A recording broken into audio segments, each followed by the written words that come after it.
और अब हिमाचल की बात कर लेते हैं। तो हिमाचल में कांग्रेस की जीत के बाद किस तरह की प्रतिक्रियाएं आ रही हैं, आपको सुनवाते हैं। उन्होंने उनकी बात को अनदेखा किया, उनकी बात को तवज्जो नहीं दी और हमने कहा हम आएंगे तो हम बागवानों का भी ख्याल रखेंगे, किसानों का भी ख्याल रखेंगे और जो हमारी हिमाचल प्रदेश की गरीब जनता है जिसमें महिलाएं हैं, महिलाएं का मैंडेट हमारे को बहुत मिला इस बार, क्योंकि महिलाएं खुश थी कि कांग्रेस पार्टी ने हमारा ख्याल रखा और युवाओं को हमने रोजगार देने की बात की और युवाओं को हमने रोजगार देने की बात की और युवाओं ने भी इस काम को बहुत बेहतरीन तरीके से किया।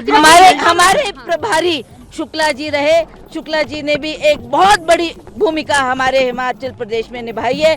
हमारी हर तरीके से उन्होंने मदद की है। हाँ, जो हमने उनको कहा उन्होंने उस बात को जहन में लिया और उस काम को किया, जिसके लिए हम हाई कमांड का आभार प्रकट करते हैं कि आपने शुक्ला जी को भेजकर यहाँ पर हमारी बहुत मदद की। जी एक बार और क्लियर कर दीजिए, क्योंकि रूमर चल रही है कि आपके विधायक क्या कहीं जा रहे हैं, क्या डर है कि बीजेपी किसी तरीके से आपका काम खराब कर सकती है? नहीं, आप मुझे बताओ क्यों जाएंगे? हाँ नहीं, ये they are elected, they have won the elections, कहीं नहीं जा रहे हैं? कहीं क्यों जाएंगे? कहीं क्यों जाएंगे? कोई डर नहीं है कांग्रेस नहीं, को? नॉट एट ऑल, सरकार नॉट एट ऑल। ये एंटी डिफेक्शन में आ जाएगा, दोबारा इलेक्शन करना पड़ेगा। They also know this, so they will not do it, they will not do it. जो जीत कर आए वो हमारे साथ ही रहेंगे और हमारा फुल मैंडेट है and we will form the government. और कौन होगा सीएम? क्योंकि आप ये बार बार कह रहे हैं कि वीरभद्र का ही मॉडल है और एक चुनौती वाली सीट आपको दी गई, आपने बड़ा कैंपेनिंग अच्छा किया, आप हैं उस रेस में, आपको जनता क्या स्वीकार कर रही है सीएम के तौर पर? देखिए, मैं आपको सही तरीके से बोल रही हूँ कि वीरभद्र सिंह जी का नाम हम नजरअंदाज नहीं कर सकते। हमने इलेक्शन में भी ग्राउंड स्तर पे भी जाकर जो वोट मांगे हैं, वीरभद्र सिंह के किए हुए काम, उनका नाम वही चला इस इलेक्शन में और लोगों ने आखिरी श्रद्धांजलि के तौर पर उनको हमको वोट दिया है। इस बात को हम निगलेक्ट नहीं कर सकते। जहां तक सीएम की बात है, that is for the high command. Thank you.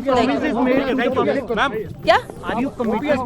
Obviously Virbhadra Singh ji भी यही करते थे, जो कहते थे उसको करके दिखाते थे, तो हमने भी उसी राह पे चलना है। एक आखिरी सवाल मैम, जब हम देख रहे हैं कांग्रेस सब जगह निराशाजनक थी, आपने हिमाचल में वो करिश्मा करके दिखाया, तो किस तरीके से दिख रहे हैं यहाँ कांग्रेस की जीत या वीरभद्र नाम आगे चला या आपका काम? बस एक नहीं, उसमें सभी कुछ सम्मिलित है। अब मेरा काम तो मीन्स वीरभद्र सिंह। गुजरात में कांग्रेस किस तरीके से पिछड़ी, लेकिन हिमाचल में अच्छा प्रदर्शन। देखिए, आप ये बात मानिए कि हाई कमांड ने जो ये जिम्मेवारी मुझे दी, उसको लेकर मैं आगे बढ़ी। क्यों दी ये जिम्मेवारी मुझे? क्योंकि वीरभद्र सिंह की लेगेसी थी, उनका परिवार था और उन्होंने कहा इस इलेक्शन में हम उनको नजरअंदाज, उनको आप बात ही पूरी नहीं होने देते। तो मैं ये कह रही थी कि उनके नाम को हम नजरअंदाज नहीं कर सकते। मोदी फैक्टर क्या चला? मोदी जी कितनी बार आए, did he make any dent?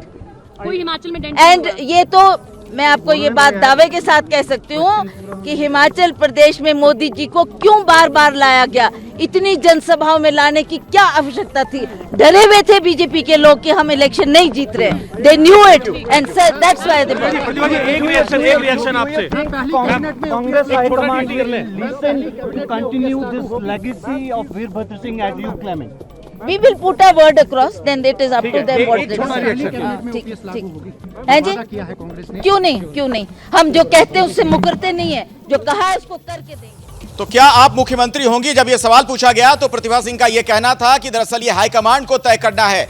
अब हिमाचल प्रदेश में सवाल यही है कि कौन मुख्यमंत्री होने जा रहा है। कई दावेदार हैं। क्या मजबूरी है मेरी, बताइए।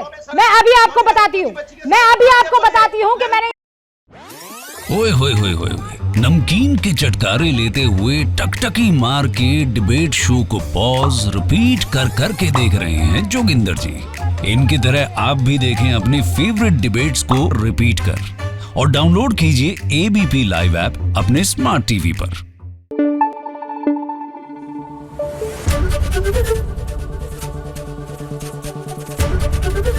एबीपी न्यूज आपको रखे आगे।